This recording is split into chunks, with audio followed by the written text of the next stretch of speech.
Last time, I began a ranking of numbers 10 through 6 of the top 10 best Legend of Zelda Dungeon music. As I mentioned before, this list is only my opinion, so feel free to post your own by commenting below. I'd love to hear from you, especially considering that these videos do take a long time to make. Even better, subscribe and ring the bell for notifications for new videos. And without further ado, here are the final 5.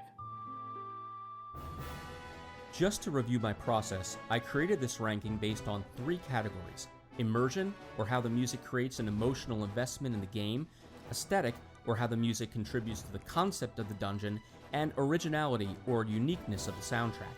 Each category was worth 10 points out of a total possible score of 30. I also added a few more guidelines, including no shared music between dungeons, no final dungeons or mini dungeons, and I did not consider boss battles or sound quality between games. If you didn't get a chance to watch part 1 of this ranking, you can hear my explanation of why I decided on these guidelines on that video. But assuming you did watch part 1, let's continue with the countdown.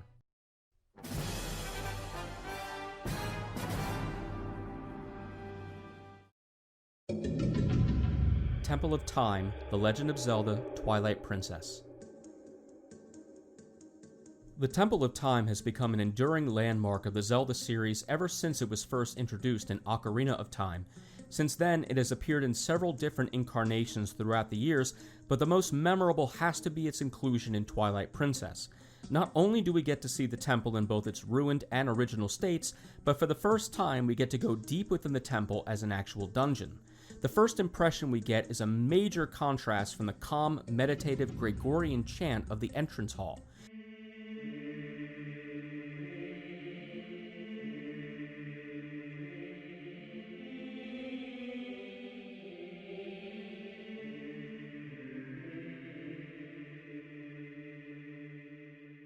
The familiar melody we have heard since Ocarina of Time immediately gives way to a rapid descending line played by pitched percussion that gives us a sense of unease. This is followed by a repeated motif in the interval of a tritone.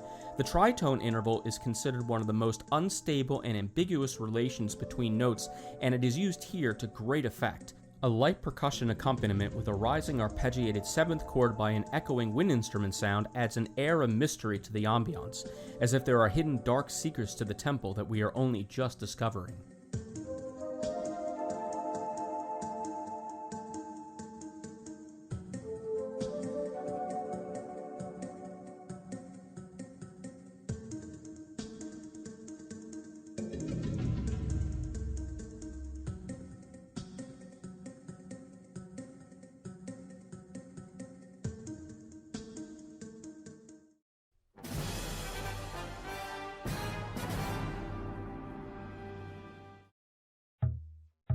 Earth Temple, The Legend of Zelda, Wind Waker. Even though the cel-shaded graphics of the Wind Waker created visuals that could be described as cartoonish, that does not take away from the fact that the Earth Temple has some of the most immersive music in the series. The underground cavern is filled with dark imagery, including skeletons, phantoms, and ghosts that litter the area. For this temple, the music perfectly reflects the ominous atmosphere by using instruments that are directly related to Earth symbolism. Hand drums and a tambourine play a basic rhythm, while the sound of woodwinds and low percussive strings frame a motif played by the didgeridoo. The didgeridoo is considered one of the world's oldest instruments and is made from a hollowed-out tree trunk. Created by the Aboriginal nations of Australia, the didgeridoo is a perfect choice to reflect the concept of the earth. Chords played by the strings add to the sinister mood that seems to grow more menacing as Link descends down into the Earth Temple's depths.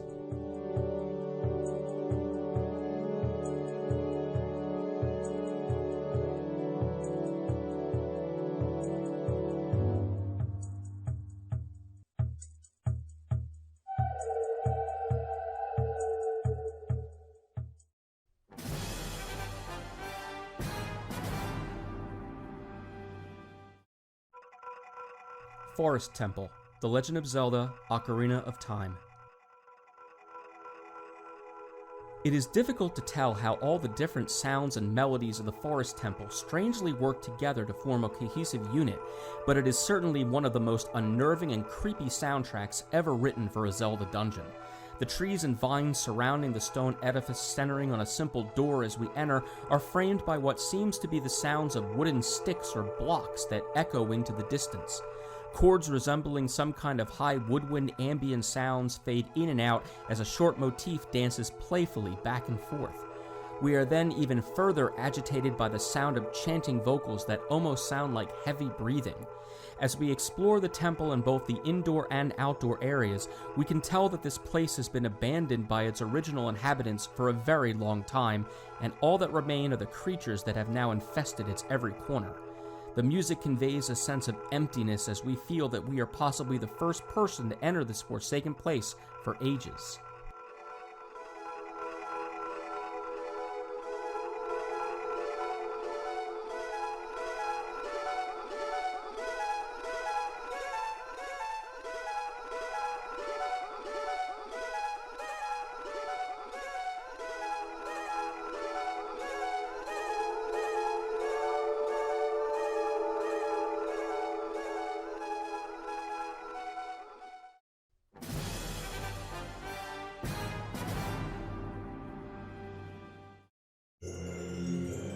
Spirit Temple, The Legend of Zelda Ocarina of Time.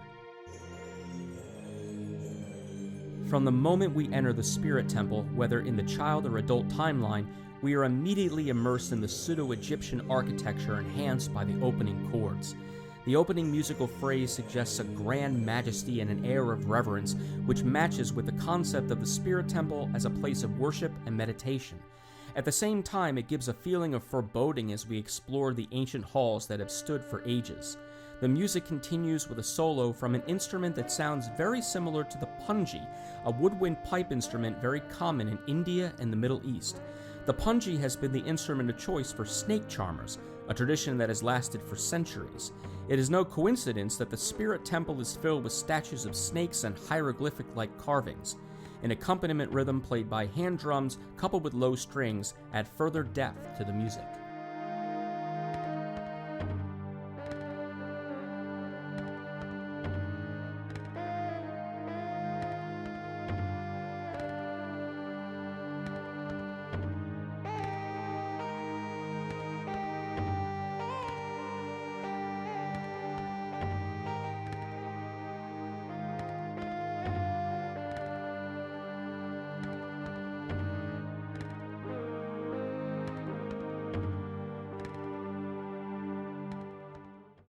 Before I reveal my top pick, here are a few honorable mentions that just missed the cut.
Ancient Cistern, The Legend of Zelda Skyward Sword. Water temples have always been a bane of every Zelda player's experience since Ocarina of Time, so when the obligatory water temple appeared in Skyward Sword, many fans cringed at the idea that they would have to suffer through another nightmare of backtracking, difficult play control, and getting lost. These fears quickly dissipated when the breathtaking sight of the ancient Cistern appeared alongside of the most gorgeous musical tracks in the entire series.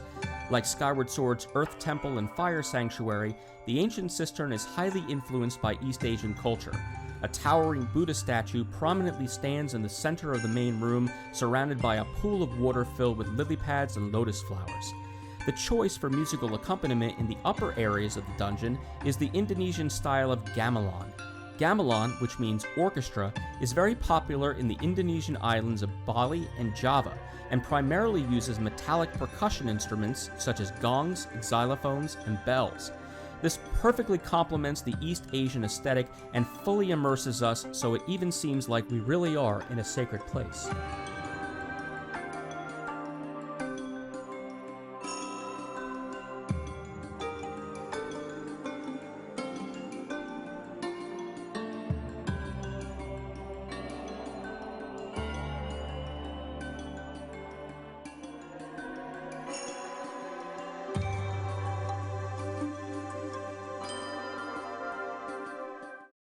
Of course, this is majorly contrasted by the underground area of the temple, which is slower and much more subdued than its musical counterpart. The concept of duality that is the primary design of the ancient Cistern is almost shocking when we are sucked into the underground area for the first time.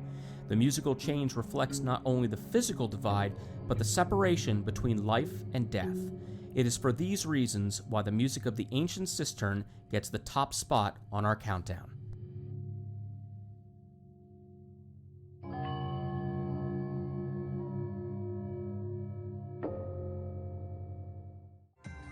Thanks for joining me on this musical journey, and I'd love to see your suggestions and comments as to what game's music I should focus on next. Until then, I'm Professor Lesser.